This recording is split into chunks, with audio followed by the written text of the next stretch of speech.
Okay. We already get an A for cheese factor. We try. Welcome. I'm Matt. I'm JC. And we're here to talk to you about the Commencement Liturgy procession. Do you want to set the stage for us? I will. Actually, we're going to let Charlie White set the stage, but I'm going to tell you what's going to happen here. There are two processions. We have one that's the entrance procession at the very start of the liturgy. And then there's a second procession in the middle of the liturgy that's bringing up the gifts. So I'm going to tell you a little bit about the first procession. This is a big, beautiful procession that uses both aisles. And so I'm going to tell you the order of who's going to process up from the back of Levi to the front where the stage is. First will be some of the dancers. Then will be the two acolytes carrying incense.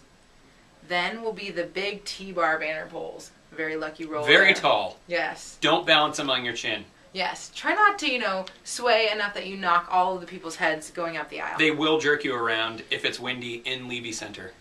Which is completely likely. After the T-bars come the candles, just carrying those straight up, followed by the two books, the Book of the Gospels and the Lectionary. Those will be carried by the lectors. Then there will be more dancers, followed by two banners, very similar to the T-bars, and then all of the concelebrants and Reverend Amy Moiso. All of those people are going to be in the entrance procession that happens at the beginning of the liturgy. And we will be there telling you when to process up. Generally, you're going to wait until someone is about halfway up the aisle before you begin processing up. It's a pretty big procession, but Greg Schultz likes to sing all of the verses of a song, so we're going to try to make that happen.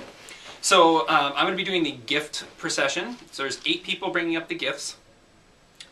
We're going to start that. You're going to get up to come back and bring the gifts up at the end of the prayers of the faithful. When Father Eng says the last prayer, the closing prayer at the prayers of the faithful, and we begin the communion song, you're going to come back to the back of Levy Center to the credence table where we will have all of the gifts waiting for you. If there's saran wrap on anything, please take the saran wrap off. It's a little classier that way. It is. Especially if it's like hot pink saran wrap, it's a little weird. So, let's see. We start with dancers. We're just going to be using one aisle for this procession. The right-hand aisle. The right-hand aisle. And it will start with dancers, followed by incense, and that will be an acolyte who's holding the incense, followed by the altar cloth. Now, if you're carrying the altar cloth, then we're going to practice that well in advance. We're going to go and fold the altar cloth up so you know how it unfolds, and can do it smoothly when we get up there. So it'll be altar cloth, followed by the bread, which are big honkin' baskets.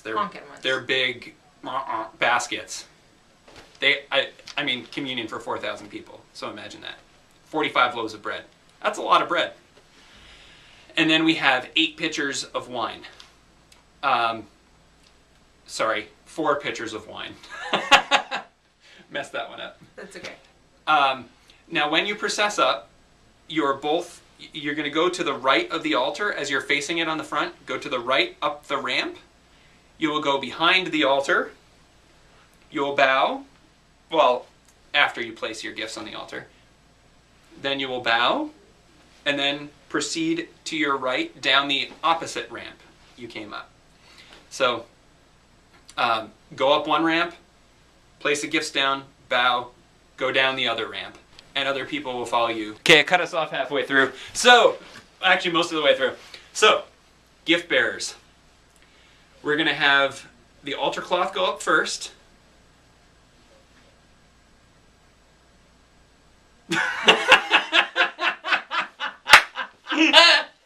And then I forgot. And okay, so altar cloth and then bread.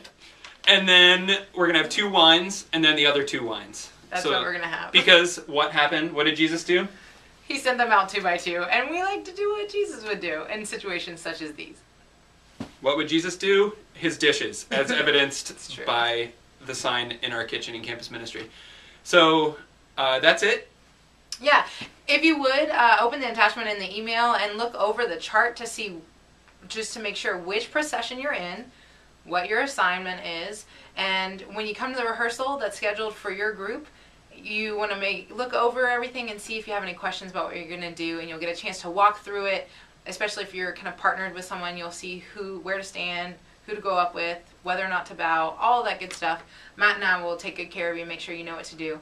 But we just want you to know we're really grateful that you signed up to do this, and it's been fun working with you through the years. Thanks so much. And we're really excited for you graduating. Congratulations! Yay!